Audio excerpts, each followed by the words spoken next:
Hello everyone, welcome back to our channel, The Gate World. In this video, we are going to discuss about Gate 2006 question belongs to process scheduling concept in operating systems. Let me read out the question for you. Consider three processes, process ID 0, 1, 2 respectively, with compute time bus 2 for 8 time units. All the processes arrive at time 0. Consider the longest remaining time for scheduling algorithm. In LRTF, ties are broken by giving priority to the process with lowest process ID. The average turnaround time is.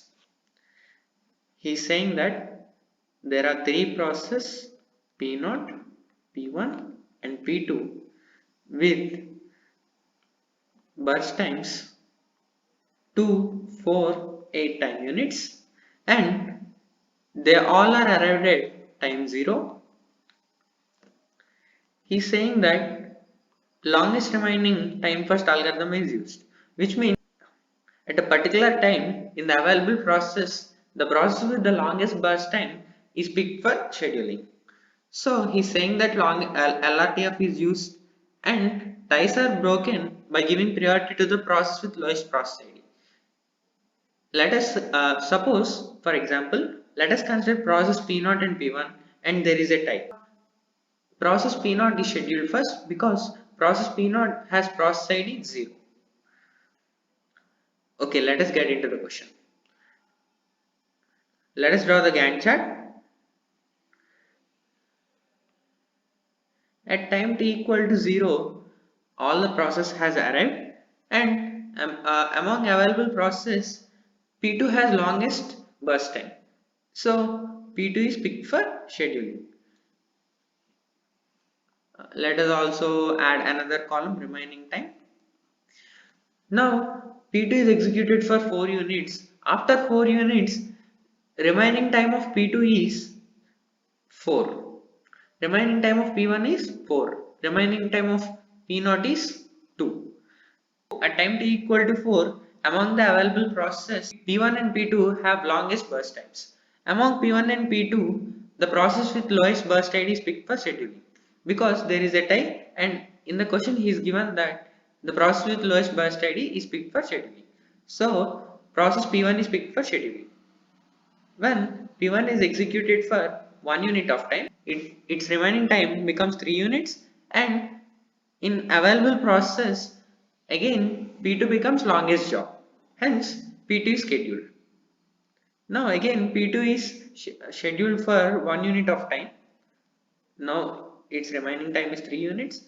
Now among available processes again there is a tie between P1 and P2 and according to the constraints in question we'll pick P1. P1 is executed for another unit of time. Now remaining time becomes 2 units and at equal to 7 units P2 is the longest job. Now P2 is picked and executed for 1 second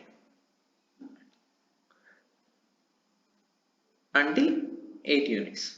Now remaining time becomes 2.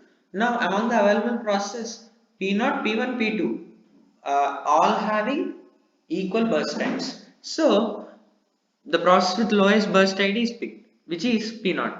Now P0 is executed for 1 unit of time. Remaining time becomes 1 unit. Now among P1 and P2, P1 is picked for scheduling, executed for 1 unit of time. Its remaining time becomes 1 unit. And here now at time t equal to 10 units, longest job available is P2. Hence P2 is scheduled for 1 unit. Its available time becomes 1 unit. Now again P0, P1 and P2 have same burst time, same remaining burst times. So P0 is picked first and executed for 1 second. Remaining time is 0. Now between P1 and P2 we have to pick P1 because it has lowest process ID. It is executed for 1 second. Remaining time becomes 0 and remaining process is P2. It is executed for 1 second and its remaining time is 0. Now all the process has completed execution. Let us calculate completion time CT.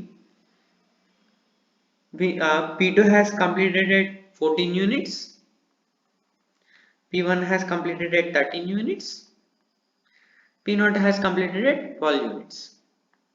We know turnaround time is equal to time spent by process during its execution, which is nothing but time between completion and arrival. So turnaround time is equal to completion time minus arrival time. Therefore, turnaround time of process P0 is equal to its completion time is 12 units and it has arrived at time 0. So, turnaround time is 12 units.